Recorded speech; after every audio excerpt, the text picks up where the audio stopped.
Welcome to the Bankless by Design podcast, where we rethink money, ditch the system, and rediscover what it means to truly thrive well.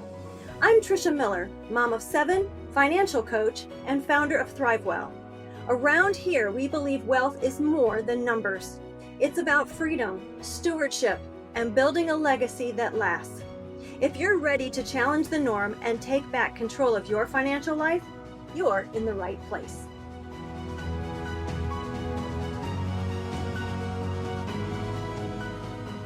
Hello, and welcome to another episode of the Bankless by Design podcast. Now, as many of you may have heard, our government has recently been shut down, and many government employees have been furloughed. And it's interesting, growing up in Western New York with parents who were entrepreneurs, I really didn't know any military families or government employees until we became a military family. And it hits different then. And I live now in a very big military area here in the Hampton Roads of Virginia area. So now it affects a lot of people that I know and love. And at any rate, as a result of this furlough, 3 of my grown adult children and their spouses are all furloughed. Some of them are considered essential workers and they're still going into work without pay, which is crazy to me, but I know they need to keep their employment and they're hoping for payback. And some of them have also been sent home, also without pay. Either way, this can make for some challenging financial circumstances. It's bad enough for it to happen to one working spouse, but in my family's case, it is all 3 couples. So today I was thinking about this, and it reminded me a comment that my mentor, James Nethery, often says. He says, there's never a problem until there's a problem. Well, folks, guess what? We have a problem. And now we need access to capital. And now we're also learning there's a question whether or not many of these government employees will even get back pay. Unfortunately, on top of that, we live in a time where even folks who have very high paying salaries find themselves with little to no savings. Savings hasn't made sense in a long time with low interest rates offered at the local bank. And so most people, in an effort to stash away as much money as they can for retirement, they have locked away most of it into 401ks, IRAs, and 529 plans. And outside of being able to claim a hardship withdrawal, if they would even meet that strict criteria, they don't have enough cash on hand to get past much more than a single week of expenses. That's the stat.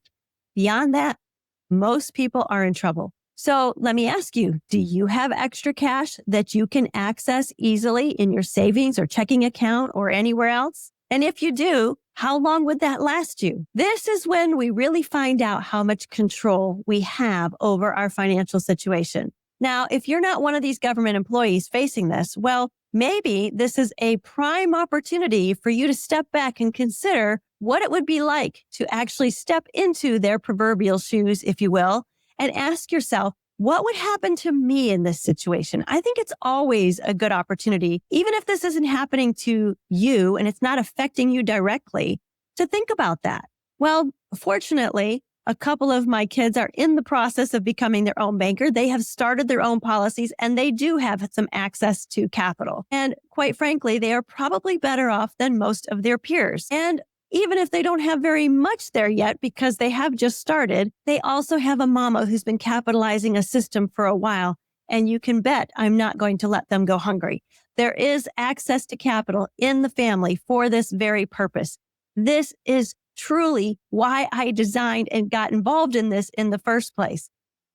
And you may have heard me talk about Beaver Bankers, the book that my friend Becca Wilhite actually wrote, and I spoke about it in some previous podcasts about why I named my business name Thrivewell. And it's because she uses this wonderful example in this children's book of beavers and how what they do is they control the flow of the water by building a dam.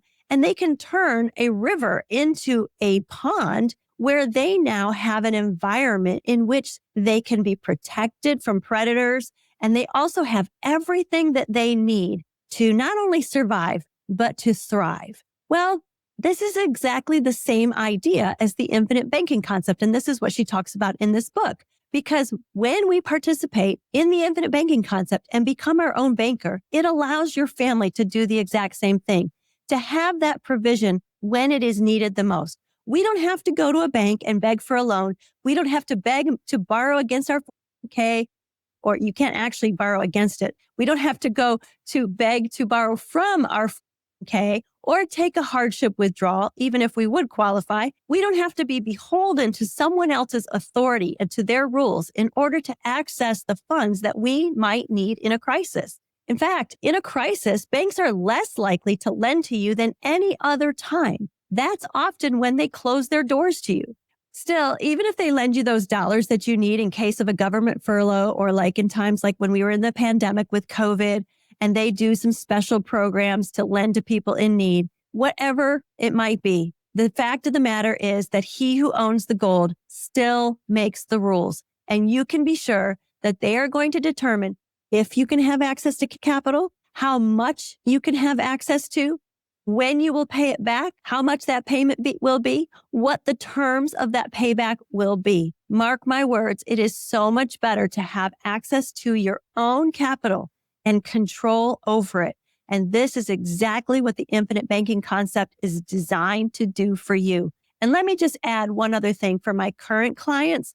This is a good opportunity for us to take a step back as well and think about this. Now, you are your own banker. I'm not going to tell you what to do, but it is very easy for us when we participate in the infinite banking concept and we want to, take over that banking function. So a lot of times people will be tempted to just borrow against the entire amount of their cash value and then go use that to pay off debt and then pay themselves back with interest. All of that is great, but I'm going to tell you that it is not always wise to take out every dollar. When I borrow against my policy, putting on my own banker hat, I have begun to be very clear about my limits so that I know this is the most that I'm going to allow myself to borrow out against my cash values. And I have to pay back more of my loans before I will allow myself to go further. I keep a healthy reserve in my policy so that if an emergency comes along, just like this, that capital is right there ready to be deployed to care for our needs when we need it most. Sometimes it is more important to keep liquidity as an emergency reserve or even for opportunities that might come along. And that might be better than paying down that last bit of debt, whatever that might be. Okay. I hope that you found this helpful. I hope that it helps you to think about things a little bit differently. Maybe take this opportunity in this crisis, even if it's not affecting you, but especially if it is affecting you, to think, what could I do differently in my financial world that might set me up better next time? Also, this might be a great time to really take some time to dive in and check out Nelson Nash's Becoming Your Own Banker. If you've got some days off, there's no better time now than to read Nelson Nash's book so that the next time when this might happen, whatever the circumstance might be, you can rest easy knowing that you're in a better position. And as Nelson always said, no one ever went bankrupt for having too much capital. Okay. Until next time, I'll be praying for my brothers and sisters out there who are furloughed. And I hope, despite the challenges, you all will be able to have a great week. See you next time. Thanks for tuning in to the Bankless by Design podcast, where we're done with the system and we're doing money differently. Be sure to subscribe, share this episode with someone who needs it, and visit us at banklessbydesign.com to learn how you can start living bankless by design.